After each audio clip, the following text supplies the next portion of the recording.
her super awesome magic powers of wonder. Yeah.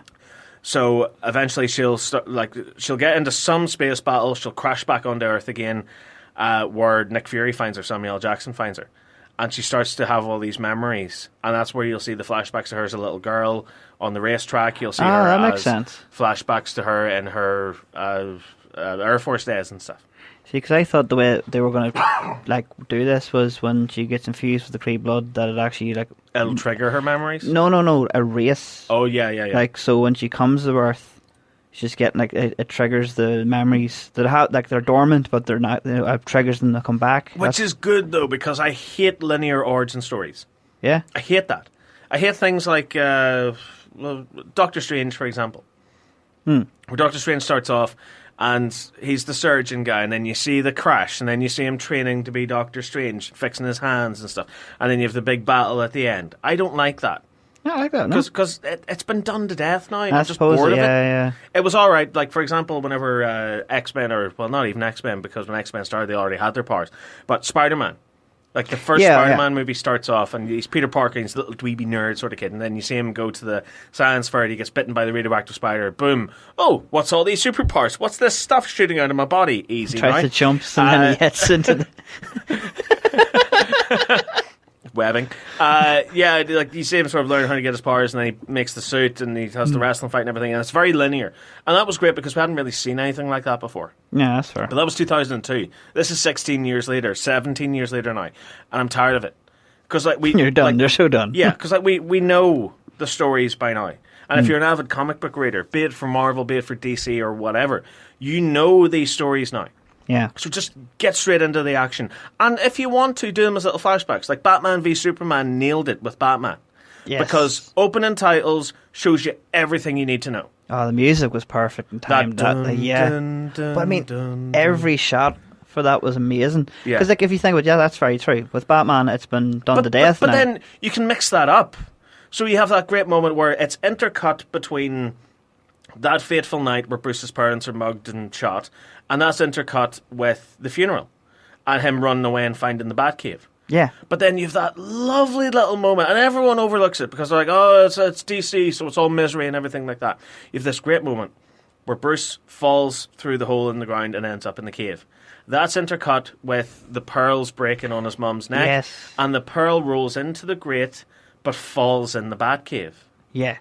That was perfect. And it ties it together so beautifully. And then like all the bats encircle him and lift him up into the air. And it's revealed that's a dream that Bruce Wayne keeps having. Yeah, because I was kind of trying to figure that out. It was like, is he being lifted up by the... it's like, No, it was a dream. It was all a dream sequence. It was a complete dream sequence. But that shows you everything you need to know about Batman. This is what drives him. Those two moments, those two memories are what is on his mind every night. That's his dream. Yeah. So he dreams of his parents getting shot. He dreams of their funeral and finding the Batcave. That and is those are pretty the good. two things that drive him. Perfect. Yeah. And it's over in, 2 minutes? So Yeah. then you have the rest of the movie to have him as a fully established older Batman. Yeah. Perfect. Like, imagine if they had done Batman v Superman and the first half of it was flashbacks showing him as a little boy and the parents getting Or mugged him telling the whole and then story him going about off it. and getting trained by the League of Shadows and everything. Oh, yeah. You know, it's like, we've seen this. We've seen this. Yeah. What are you doing? Chris Nolan did it 10 years ago. Leave it be. Yeah, I know, but like... What? Meh. So I like that they're doing that now with Captain Marvel as well, where it's not just going to be a case of, hello, I'm Carol Danvers. I was a little girl once that couldn't climb a rope, and now I'm in the Air Force. Isn't this great? Oh no, an accident. Oh, what is this alien planet I'm on? Oh, I've got magic super blood now that gives me super duper powers. Oh, I'm back on Earth again. I remember being here before. Oh, big fighty robot monster. Bish bash bosh. End of the movie. Home in time for chippies. You know. Well, like, I hate that. I hate that. I think that's so boring. Home in time for chippies. Well, like, at least this time around, it'll start off with her as Captain Marvel. So right at the start of the movie, like, this is where origin stories have their big problem. Mm-hmm. At the beginning of the movie, they don't have their powers. There is nothing that makes them interesting. So you can't open your movie with a big, super awesome fight sequence. Yeah. Because they're just normal people. So we have to go through this rigmarole of them either discovering something or building something, like Iron Man. So you want a movie where it starts off with they have the powers, go. Well, they have their powers go, and then, when after, the big set piece sort of fades away and stuff, you have a little flashback. Right, okay. And not a long one, just a sort of 2-minute flashback, and then boom, you're back into the main story. Yeah, I see what and the little flashbacks of them learning sort of key life lessons and stuff, and the flashback of them getting their powers, that all ties into the main story. Yeah. And it's that's such a good way to do it. So just do it that way. Well, hopefully with this will be happening in this movie. If it's not, I could see a tiny little few breaking inside. I think from what they're saying in the description, that's the case. Oh, good. Changing it up now. Right. You ready for an animated Blade Runner series? What? I'm not. What? What? So we found out a while ago that Blade Runner 2049 screenwriter Michael Green was working with Titan Comics to bring the world of Blade Runner to the comic book and graphic novel audience. But it seems that while we're unlikely to get another Blade Runner movie, the world is set to expand in a major way. Alcon Entertainment, Adult Swim and Crunchyroll are producing Blade Runner Black Lotus, which will feature 13 30-minute episodes produced by animation studio Sola Digital Arts. Shinji, I'm not going to try reading any of these out. Japanese companies, Asian companies, whatever, will direct all episodes of the premiere season, which will follow their current directorial work on the upcoming Ghost in the Shell series reboot. Ooh. So this is pretty major anime roots for the series, which, while being kept secretive, we've learned a few things about, namely that it will be set in 2032, and we'll see some familiar Blade Runner characters. Which, given the timeline, it has to be Deckard area, Harrison Ford's character's area. Yeah. And there's a lot of ground between the two movies to be covered. So there's a little bit of a write-up here on it on FallenNerd.com that I'm not going to get into it. So yeah, there's a little trailer that we have on FallenNerd.com right now that it'll give you sort of an idea of what's like. This isn't it. This is just a sort of idea of what it'll be like. There's an animated short called Blade Runner Blackout 2022, which was a prequel to the release of Blade Runner 2049. And that's on FallenNerd.com right now. I've got to say, it looks really good. But for me, Blade Runner, I can't get into. I can't get into it. See, now, if it's going to be like an anime, yes and no. I know it's going to have... Well, I know you like your anime. Yeah, I really like my anime, so I know for a fact that the fight sequences will probably be like Naruto or Dragon Ball Z, stuff like that, but I don't know, probably, for me, I like the show, I like the movies. Yeah. So... Do you like the Blade Runner movies? I do like the Blade Runner movies. Obviously, the first one's always my favourite. Always will be my favourite. I know Mark, that is the owner and operator of Fallen Nerd. He's mad for Blade Runner. Yeah, everyone bashes the hell out of the third one, but third one? Yeah. There was a third one? Was there a third one, Blade Runner? No, there was two. There was the original Blade Runner, and then there was one that came out there last year. Oh, that's the one. Sorry. Yeah, Blade Runner 2049. I had a moment. I had an old moment. You can tell we're professional in this, can't you? But in fairness with the Blade Runner, I'm just, I don't know. I can't see it in an anime type setup. We're good. Don't get me wrong. If they're doing it kind of the same way as Ghost in the Shell, then yeah. But still, I think what do you call it? I don't know. Again, it's not something that I'm qualified to talk about. Yeah. Because I sort of watched the first Blade Runner and I was like, yeah, it was good, but I've no sort of to watch it again. I didn't really have any sort of real feeling to go watch 2049. I did. I watched it, and in fairness, I enjoyed it. I really enjoyed it. Do you know what I think Blade Runner is kind of the equivalent of for me? It's kind of like Lord of the Rings. Where I will say this now, with Lord of the Rings, for me, is I enjoy it, but it's not one of the ones I would jump back in to watch. Yeah, well, I would agree with that, but for me, I went to see all 3 Lord of the Rings films in the cinema when they came out. I was not a fan. You weren't? I didn't like them at all. Well, then again, whenever they came out, I was in my early teens, and I didn't really care for them, because at that time, I'm very much like I am now, where I'm like, super explodey fighty madness, woo, awesome, super cool, and super quick and everything. Whereas with these, they take a long time to sort of really tell the story, and you really have to sit there and be fully invested in them. Yeah. So for years, I was like, I'm not really a fan of Lord of the Rings. And then Channel 4 were doing that thing where they were showing one a week. Yeah. So I thought, do you know what, I'll sit down and watch them. So I sat down, watched the first one, and I don't know what happened. I was just captivated. I was like, oh my god, this is so cool. This is really great, and I loved the interaction between the characters, and I love that it's a slow burn and it takes its time to tell these stories. Yeah. I really got invested in it. Same with Two Towers, same with Return of the King.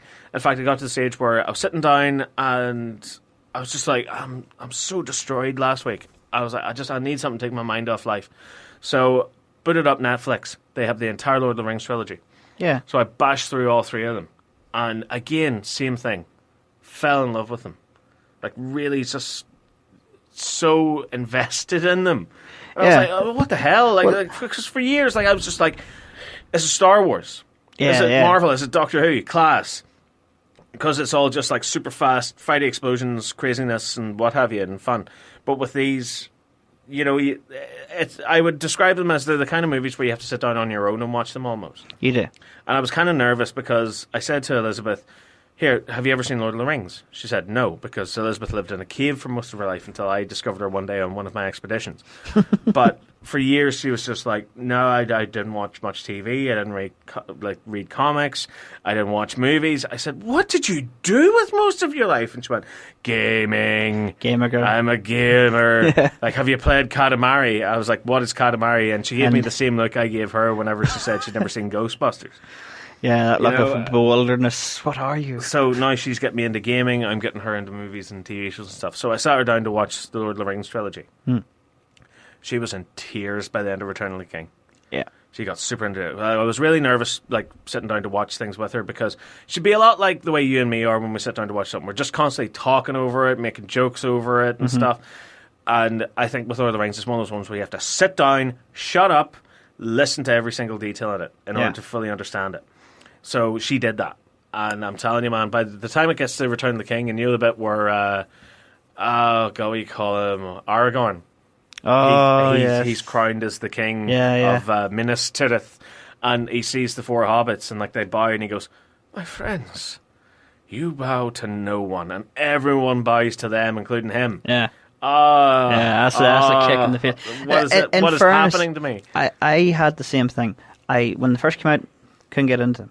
Everyone I knew was into that. Like, for me, I'm more into the sci-fi side of things, but I'm not into, like, the way Lord of the Rings kind of made it for me was like World of Warcraft. World of Warcraft sort of thing. Like the wizardry type things, and I like technology and crazy things. You're more of a Star Wars fan. Yeah. Yes. But the sci-fi, I'm the same. I don't like the whole kind of swords and fighties fantasy. Yeah, that's it. I'm not a big fan of sort of like sort of fantasy because it's always set in the Middle Ages. Yeah, dark times. Yeah, and, it's always no set, technology. like, they're all on horseback. They all fight with swords, and it's great. But after a while, it gets boring.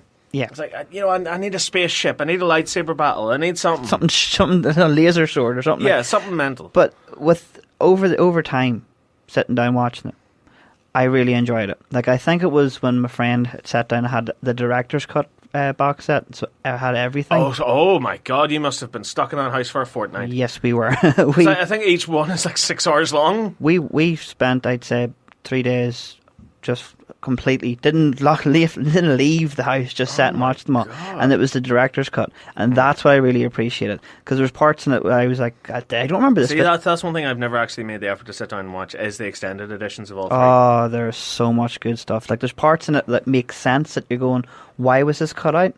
I understand it was cut out because, for time, because they're such big movies. But there's parts in it where you're like, oh, that makes sense. That's why they were there, or that's why that scene was there. The unedited, completely on its own, cut of Return of the King that came out in cinemas. Yeah. 3 hours and 12 minutes long.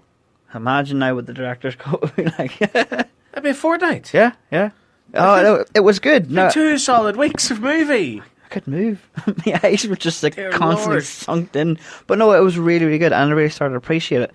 And when they come on TV or they come on any website I see, I'll sit and watch it. Watch them, yeah. See, it's lore that always gets me invested. Yeah, you like. I like a bit of lore. I like a bit of backstory and a bit of what's this, and still a bit of a mystery to it. And it's like, okay, well, why does this work like this? Like, why do they have to go here and do this? And then you read up on the backstory and everything, or they sit down and tell you what the backstory is and everything, and you're like, oh my God, yeah, I've been really digging this, because the whole thing with the ring. Yeah, I love things like that. The bit that I love with that was when the what was the bad guy's name? That's just gonna lost. Sauron. When he came back in the last one.